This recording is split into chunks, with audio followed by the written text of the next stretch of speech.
আসসালামু আলাইকুম রহমতুল্লাহি বারাকাতুহু। আমরা গত 2 সবকে আলিফ থেকে ইয়ে পর্যন্ত হরফ সম্পর্কে একটা ধারণা পেয়েছিলাম। আজ আমরা শুদ্ধ করে আলিফ থেকে ইয়া পর্যন্ত কিভাবে পড়তে হয় সেটা জানবো ইনশাআল্লাহ।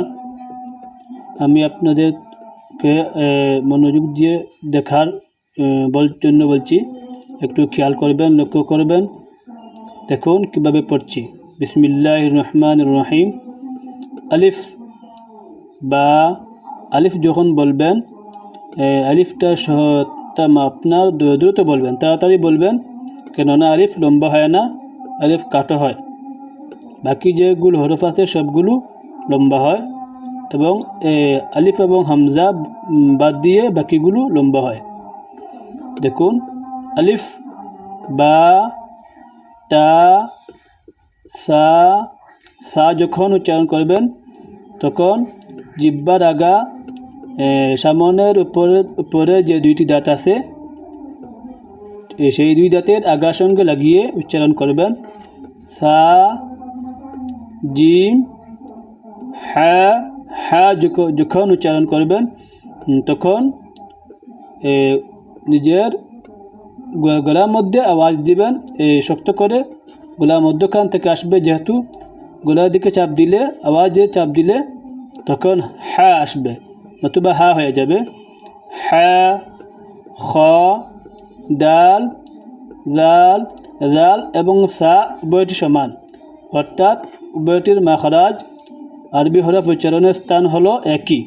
সা, জাল, এরপর জা, এই তিনটি হরফের মাখরাজ হলো এক। কেননা জিহ্বার আগা সামনের উপরে দুই দাঁতের আগার সঙ্গে লাগিয়ে সা, জাল, জা এই তিনটি হরফ উচ্চারিত হয়।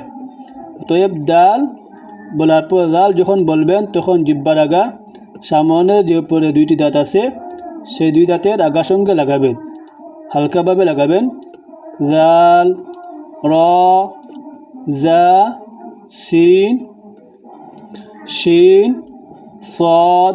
সদ যখন বলবেন সিন, সদ, জা এই তিনটি হরফের মাখরাজ একই, তবে সদ উচ্চারণ একটু কঠিন, কেননা জা এবং সিন যখন জিহ্বার আগার সামনের যে উপরে দুইটি দাঁত আছে ঠিক বরাবর নিচে দুইটি দাঁতের আগার সঙ্গে লাগাবেন, তখন জা এবং সিন হবে। কিন্তু সদ যখন উচ্চারণ করবেন তখন ঠিক এইভাবে লাগানোর পরে, অর্থাৎ জিহ্বার আগাকে সামনের নিচের উপরে যে বড় বড় দুইটা দাঁত আছে দুই দাঁতের নিচে লাগানোর, সোজা নিচে দুইটা দাঁত আছে, এই দুই দাঁতে লাগানোর পরে সামান্য মধ্যখানে একটু ফাঁক রাখবেন, যাতে সোয়াদের আওয়াজটা বাঁশির মতো আওয়াজ হয়, চড়ুই পাখির মতো আওয়াজ হয়। যেমন সদ, বাঁশি অনেক সময় আমরা ছেলেপেলেরা এই যে বাঁশির মতো শীষ দেয়, এই শীষের মতো আওয়াজ হবে। সদ, দদ। দদের মাখরাজ হলো জিহ্বার বাম দিক, জিহ্বার বাম দিক। এটা আপনি উপরে যে মাড়ি দাঁত আছে, মাড়ি দাঁতের আগার সঙ্গে বা গুড়ের সঙ্গে লাগালে হবে জিহ্বার বাম দিক বা ডান দিক, তবে সহজ হলো জিহ্বার বাম দিক, তার মাড়ি দাঁতের সঙ্গে লাগালে দদটা উচ্চারিত হয়। আরবি হরফ 29টি হরফের মধ্যে এটা একটু কঠিন, বিশেষ করে দদ হরফটি সব হরফ থেকে কঠিন, উচ্চারণে কঠিন। এখন দেখুন, দদ, দদ, তারপর ত। আমি এভাবে দেখাচ্ছি, পরবর্তীতে শুদ্ধ করে দেখাবো।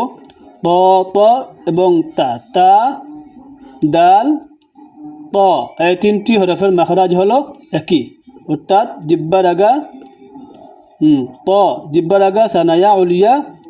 সানায়া উলিয়া বলতে উপরে যে দুইটি দাঁত আছে তার গুড়ির সাথে লাগিয়ে, অর্থাৎ গুড়ার সাথে লাগিয়ে উপরে যে দুই দাঁত আছে সামনের বড় বড় দুইটা দাঁতের গুড়ার সঙ্গে লাগিয়ে তা, দাল, ত উচ্চারিত হয়। তবে তা, দাল একটু সহজ, উচ্চারণ করা সহজ, ত একটু কঠিন, একটু লক্ষ্য রাখবেন। ত একটু ভালোভাবে জিহ্বাটা তালু সহকারে লাগালে ত উচ্চারিত হয়ে যাবে। জাটা হলো সা, জাল, জা সমান, তিনটির মাখরাজি হলো এক, অর্থাৎ জিহ্বার আগাটা সামনের উপরে বড় বড় দুই দাঁতের আগার সঙ্গে লাগালে ওয়া উচ্চারিত হবে। আইন, আইন এবং হা হলো একই মাখরাজ থেকে উচ্চারিত হয়। হা এবং আইন অর্থাৎ হলকের মধ্যখান থেকে হা এবং আইন উচ্চারিত হয়। যখন আপনি আইন উচ্চারণ করার চেষ্টা করবেন বা উচ্চারণ করতে চাইবেন, তখন গলার মধ্যে গলার নিচের দিকে একটু দিবেন, শক্তভাবে আওয়াজ দিবেন, তাহলে আইন উচ্চারিত হয়ে যাবে। যেমন আইন, তারপর গইন, গইন অনেকে গাইন বলে, গাইন নয়, গইন। এটা হলো হলকের শেষ অর্থাৎ উপরিভাগ। মুখের সাথে যে গলা আছে, যে গলা অংশ, সেটাকে বলে উপরিভাগ। উপরিভাগ থেকে গইন উচ্চারিত হয়। তারপর ফা, কফ, কফটা হলো জিহ্বার গুড়া, অর্থাৎ জিহ্বা গোলার উপরে যে জিহ্বাটা আছে সেই জিহ্বার গুড়া থেকেই কফ উচ্চারিত হয়। যেমন কফ অর্থাৎ কিছু কাক আছে, বড় বড় কাক আছে যেগুলো আওয়াজ করে, সেগুলো আওয়াজের মতো কফ উচ্চারিত হয়, কফ। তারপর হলো কাফ, লাম, মিম, নুন, ওয়াও, হা, হামজা, ইয়া, ইয়ে অথবা ইয়ায়ে মারুফ, ইয়ায়ে মাজহুল। এখন আবার শুরু করছি একসাথে সবগুলো।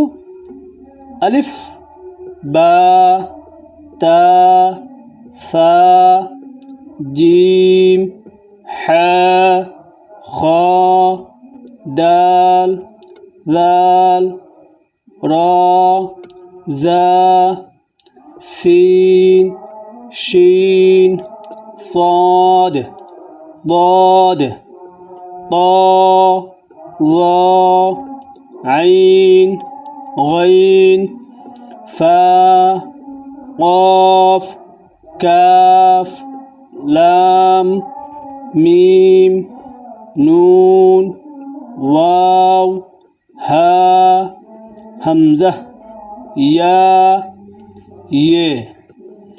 এই 30টি নয়, এখানে 29টি হরফ আমরা পূর্বে বলেছিলাম। 29টি হরফ, এই 29টি হরফ এইভাবে শুদ্ধ করে পড়ার চেষ্টা করবেন ইনশাআল্লাহ, তাহলে আপনাদের পড়া শুদ্ধ হয়ে যাবে ইনশাআল্লাহ। এভাবে যদি শুদ্ধ করা না হয়, তাহলে পরবর্তীতে কোরআন সহি শুদ্ধ করে পড়াটা একটু কঠিন হয়ে যাবে। তাই মূল থেকে হরফগুলো শুদ্ধ করে পড়ার শেখাটা ভালো।